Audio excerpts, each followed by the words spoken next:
guys, Funny Pumpkins Junior and I are going to be reacting to a video. This is a re-upload because I had to delete it because the quality was low.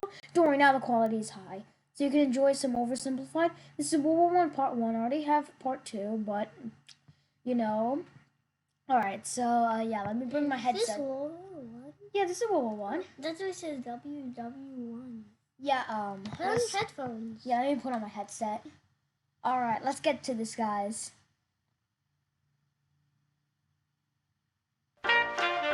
The world of 1914, a time of modern technology, culture, and fashion.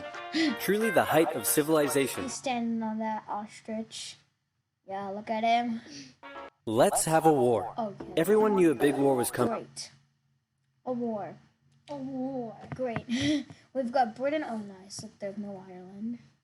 We got, yeah. France wanted some stuff back then. That's the Alsace-Lorraine territory. It's like, economically powerful area, so like France like give it back. Germany had taken from it. Germany wanted to take more of everyone's stuff. Of course, they're Kaiser, right? The Kaiser, I forgot his name, Willem II. He's like, yeah, I want to take over the whole world. And they were building a big sexy navy that was making the British uncomfortable. Yeah. These two empires thought they were really cool, but lots of different people who lived there didn't think it was so cool. Nope. And some of them had even been declaring... First we got Greece in 1821. They united. Yes. And then we got Romania, Serbia, and Montenegro, which united with help from Russia. Serbia and Russia specifically.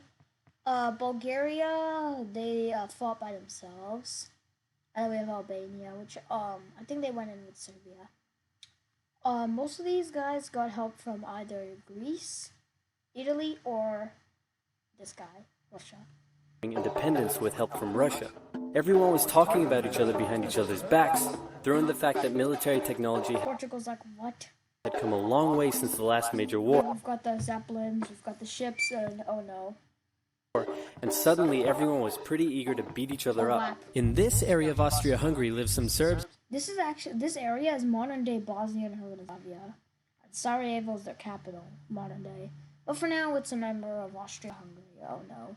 And Bosnians who hated living in Austria-Hungary. So the Austro-Hungarian Archduke Franz Ferdinand goes there for a nice drive in an open-top car with his hard route published in advance. And that was just about as well as you'd expect.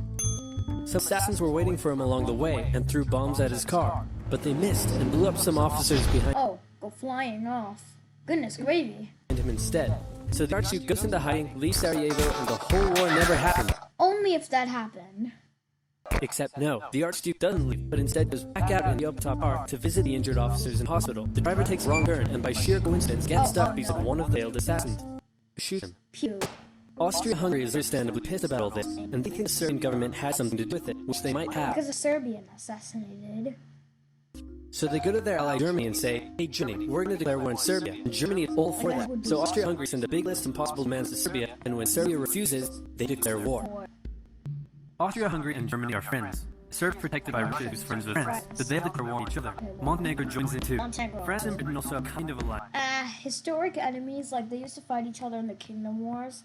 Kind of friends, modern day. So when France says, hey Britain, you got my back?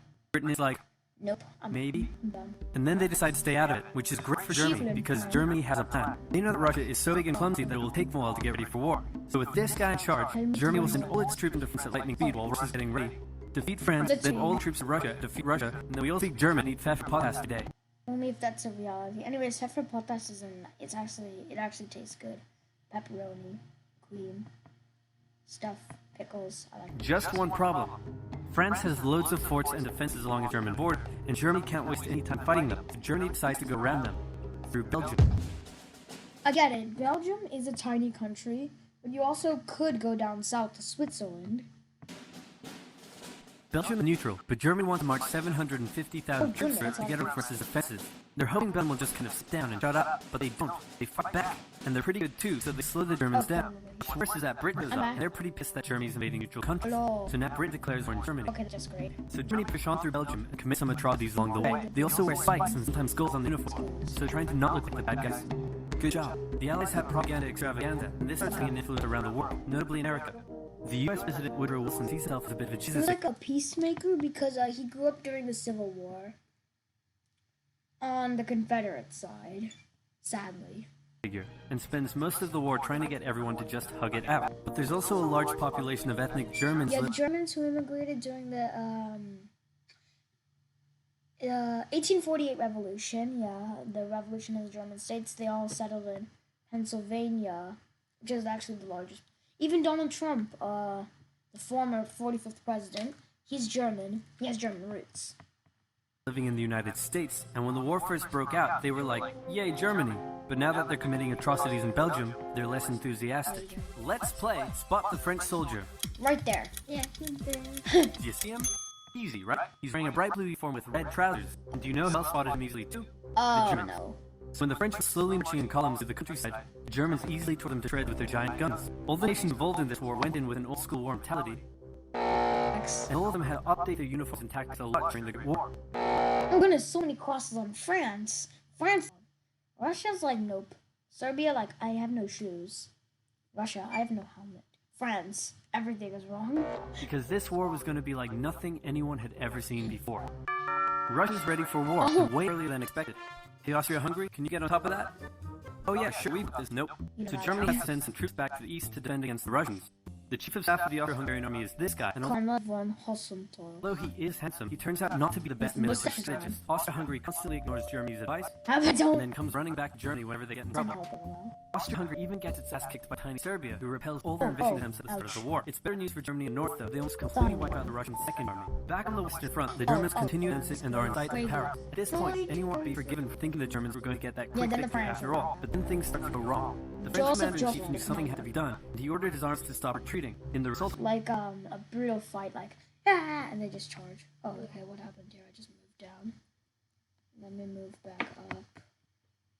Come on. Second. Here. Let's watch back. in battle, a gap opened up in the German lines. If a gap opens up, the enemy can use it to flank from side and behind. The German army have to retreat. The Allies launch a counterattack, so the Germans dig into defensive positions. The Allies do the same. Then both sides move north, trying to outflank each other along the way. When they reach the sea, there's a stalemate with trench systems running the whole way from the coast to Switzerland, the beginning of trench warfare on the Western Front. Here's how trench warfare works.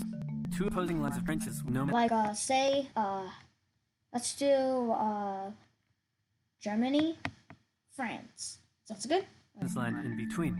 One side would pummel the other with hundreds of thousands of artillery shells, sometimes for days at a time. Often the attackers were the ones that shelled it. This had a huge psychological effect on the soldiers, Oh, look at him.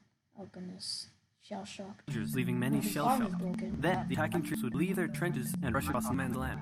A muddy mess of shell craters and barbed wire. The defending trench would unleash machine fire on the attackers, inflicting thousands of casualties. The attackers would then wave after wave until either they gave up or the opposing trench was finally overrun. There would be months of fighting and the deaths of thousands in order to gain a few meters or kilometers of land. Barely anything. Living in the trenches was hard work too. Corpses, mud that could swallow you whole, pools of poisonous water, rats, disease, the smell. It's insane that millions of soldiers put up with these conditions and commanders ordered them to do so for years. Alright, guys, that was good reacting. And I'm actually really happy to have Junior over to react with me. So how'd you like that video overall? Good. Yeah, that was funny. Oversimplified is the best student thing. Yeah. He even sometimes joins me in. He likes history a lot. Anyways, I'm also a history lover. Oh no, I'm running out of seconds. If y'all enjoyed this video, leave a like, subscribe for more oversimplified reactions.